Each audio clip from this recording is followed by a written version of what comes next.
It was a good week for oil last week. The complex rose more than 6%. To what extent do you think this is being driven by geopolitical concerns with everything that's happening in the Middle East right now?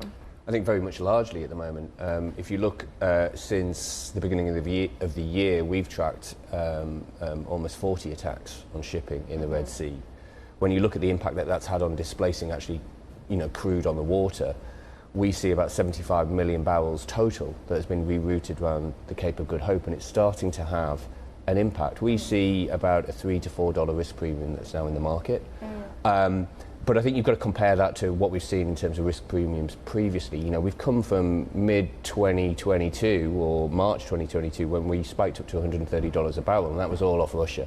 Yeah. So, yes, there is a risk premium around. There's a lot of concern around escalation. We are starting to see some barrels displaced on the water, but it's still $3, $4 a barrel, right? Yeah, This is not. But Andy, let me ask you this, because we talk about the disruption. I think at a macro level, it's obvious that if there are going to be geopolitical tension in the region, the attacks on the vessels, clearly there's going to be more risk premium priced in. But to your point now, we're talking about rerouting. We're not talking about supply disruption. It's still the same supply in the market. It's just taking longer to get to the destination. That's absolutely correct. So, I think that you're going to see some more turbulence in product markets, in things like ship bunkering. Obviously we've seen a big shift towards bunkering in South Africa, in Namibia, as well as more vessels reroute around the Cape of Good Hope.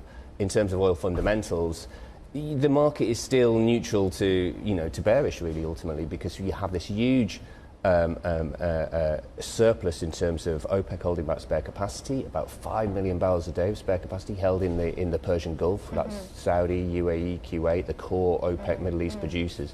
Then on the other side, the thing that we don't talk enough about, really, is this huge boom in North American production. Yeah. And it's really interesting because if you look at last year, we kind of crossed the threshold that if you add, you put Canada, the US together, they were producing somewhere around 17.5 million barrels crude a day.